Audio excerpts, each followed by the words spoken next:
มาเบิ่งนั่งรถไถพี่น้องเลยไอ้รถสิบรุ่นนี่เอายางอีกไอ้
เหมือนเรากินอย่างนี้นะ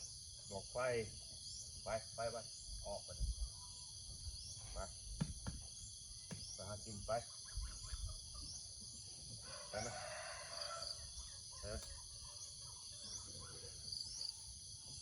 หากินเลยพอละตอนนี้เอากินเลยเด็กไปเป็นเขาเนี้ยเอาสื่อมันห้องตามลูกอินดิสตี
มาติดตามเบิ่ง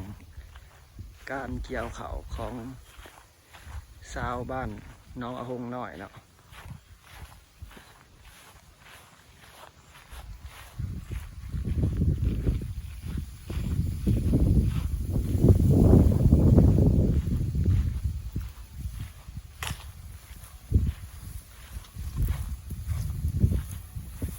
สบายดี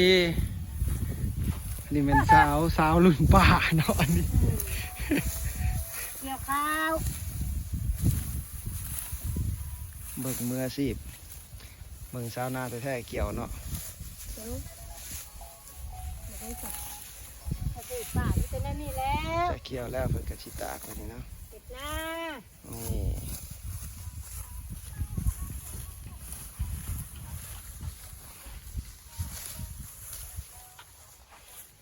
ตากให้แห้งก่อนเนาะจังมัด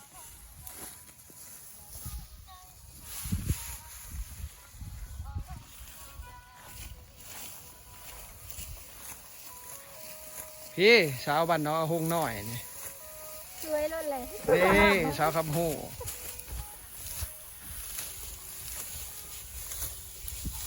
เกี่ยวข้าวเกี่ยวข้าวใครใจดีมาเกี่ยวซอยนี่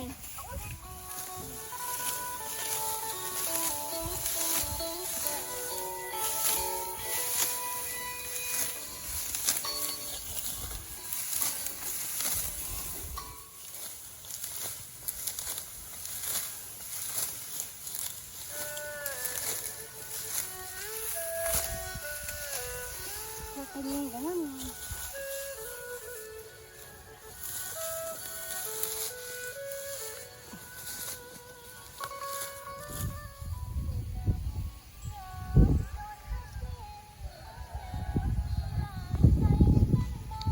อีกเบื้องยังเขียวอยู่เนาะ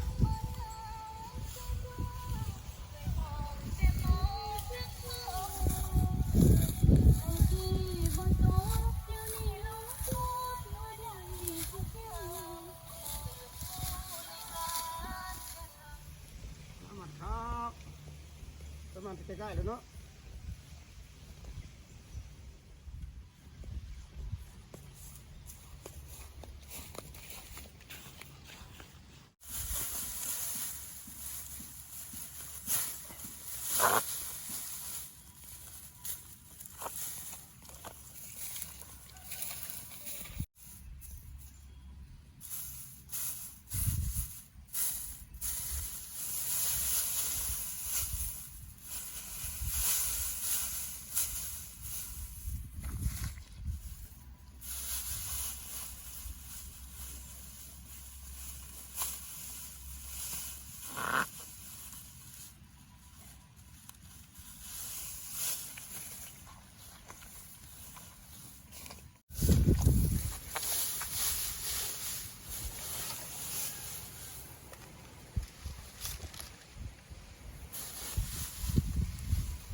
เขาจะตากเขาไว้เนาะ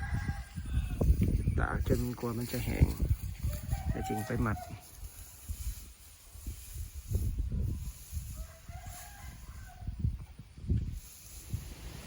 ยามฤดูมาเขามัดกระเพาะมันพอเห็นมาก็เลยดี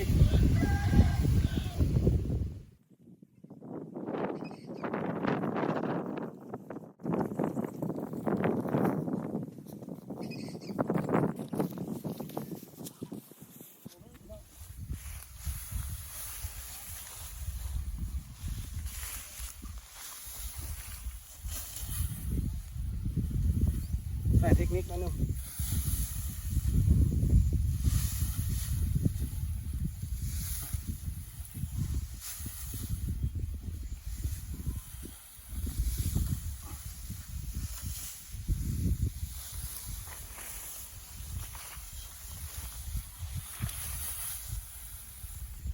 เน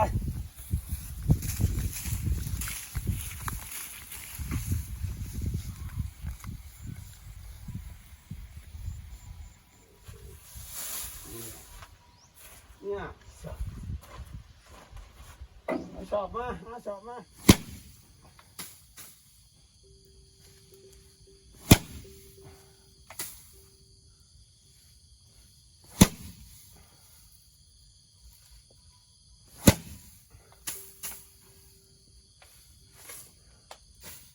มันจะแห้งเลยบนเขา มันแห้งยังหมากจนกรอบถอดตะกกมันแช่น้ำมันถือมันโลเคียว เบิ่งเขียว ฮันหมาก พลาดใช่ไหมปล่อยไก่ใส่โอ้คือจะว่านไก่เลย ว้าแต่มั่นใจแห้ง มึงกันจะว่าโอ้หมูกระทะนั่นตัวนะ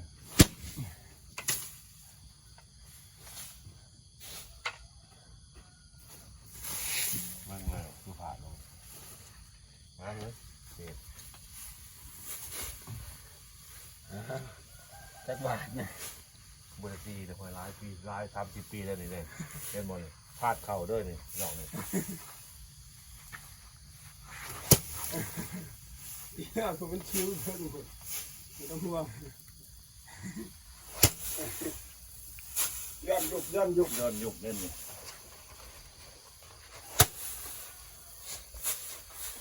คนที่เขาหน่อย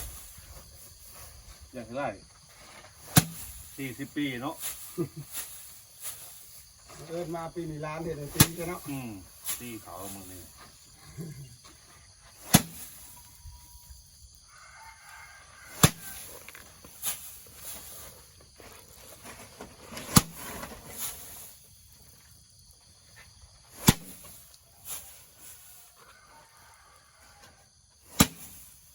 การตีเขาหรือว่าฟาดเขาแบบบูฮานเนาะ เอ้าคือพูดมาคือมา เคยเห็นกันมาแต่บูฮานแล้วเนาะตัวนี้ เพราะว่ามันยังต่ำในกองมันยังต่ำเป็นนั่นนะตอนปีนคางมันวะ เป็นทางไหน ข้าวตะกี้เนาะ ต้องละเอียด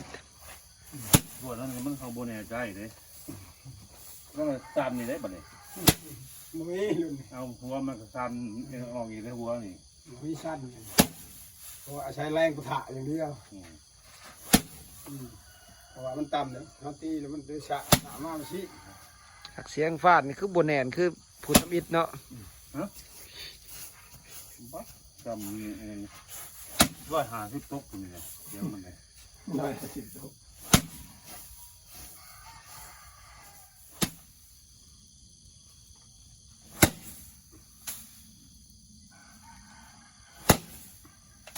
เข้าใหม่เด้อพี่น้องเด้อ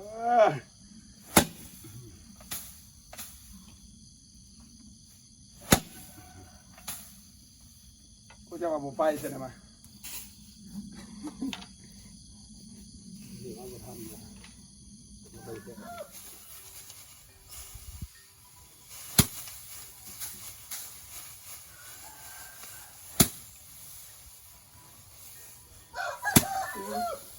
โอ้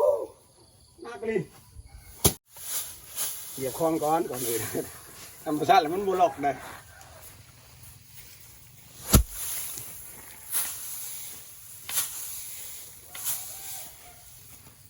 ไปยังตึกสอบ2 สอบนี่นะพอได้กินนี่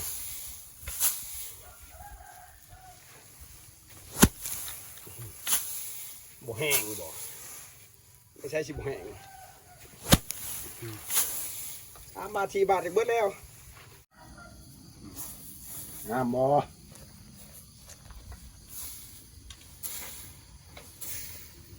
พาเบิ่งลมจังว่าลมเด้อ จะตีใช้ลานใหม่แบบนี้เนาะ มีภาพนิ่งเห็ดเขาตีแจ๊กนะ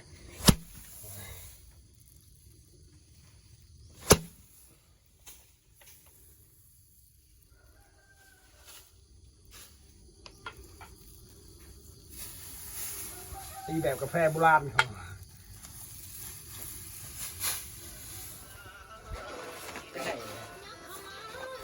จะได้ก็ช่องไห้ป้ายเนาะไห้น้อยๆอันนี้ ไอ้กบข้ามกับเกี่ยวมาเธอแก้มาเธอเวลากับกบจานนี่ดิกบจานกับท่านมาเธอมัดมัดจับเอาขึ้นมา โอ้ยพวกนี้กินข้าวใหม่ไปแล้วมากับเจ้าก็ได้แถวนี้ใจครับกินข้าวใหม่ไปแล้วแถวข้าวใหม่แล้วมันละหอมขึ้นกองไว้เลยจิตข้าวหน่อยเดียวได้เลย2 ชั่วเนาะ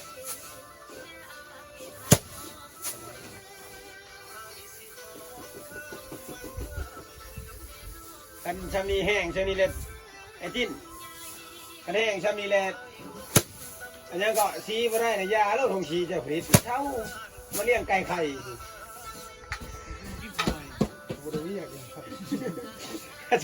กันจะมีชี้มาได้นะยาแล้วเขาบอกยาป้าบอกว่า